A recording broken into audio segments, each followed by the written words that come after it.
Cardano is testing a crucial support level, and if that sounds interesting, you make sure to continue watching this video.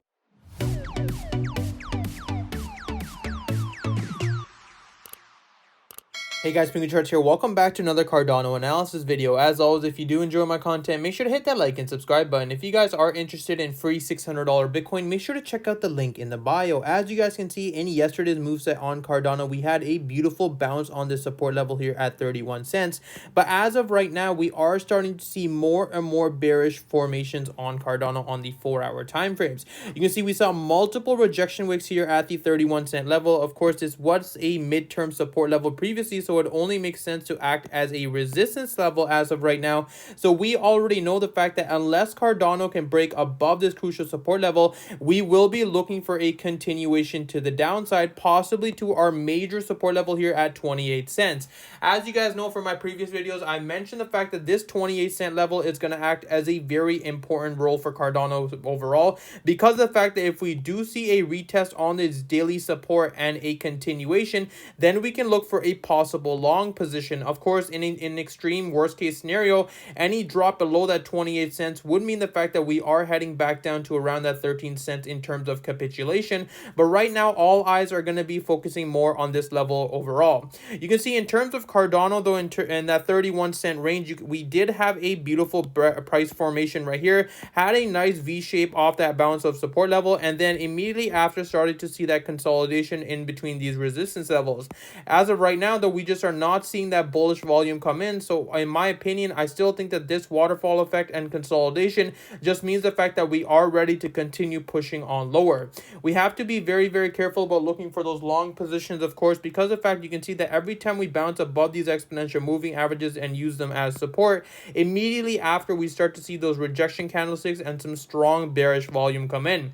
You can see during the weekend, of course, last weekend we had this beautiful volume pushing above, and immediately Monday morning we saw that bearish engulfing candle and that continuation right back into that support line. As of right now, though, you can see that we have tested this 30 cent level multiple times, so any clean break of this formation would mean the fact that we are ready to continue pushing on lower.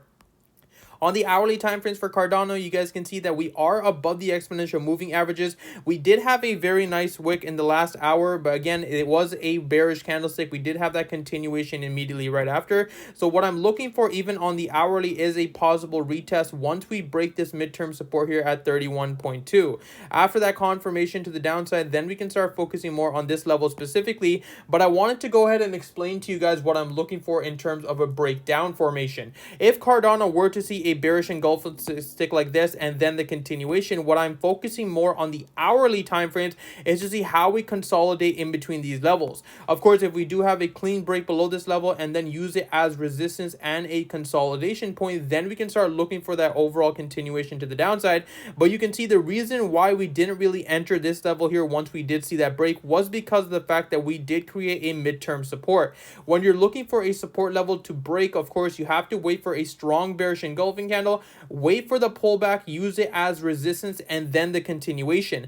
This was a false breakout because you guys can see we pretty much had that massive drop from all the way up here at 34 cents, had that continuation on the hourly, so the bulls were exhausted because of the fact that not only were we hitting a major support, but as well as the fact that in terms of RSI, we were in the oversold region. As of right now, though, any break of this formation on the hourly would give us that confirmation to start looking for the overall analysis. And once again, we look at the hourly in terms of entries, but our overall price analysis is focused more on the 4-hour time frames. As well as on the 4-hour time frames, you can see we had the same sort of situation. This was a beautiful move set. Saw that break of formation, retested as resistance, but again, we created a midterm support. This was a little bit more difficult to kind of spot because again, this was a perfect trade. We did get that pullback, had that strong bearish engulfing candle, but immediately after we created a very strong bullish and then the bar formation completion. This is why I never recommend trading during consolidation zones, because of the fact that they become extremely choppy. So you're better off waiting for the actual price analysis and that break formation before continuing looking for those positions.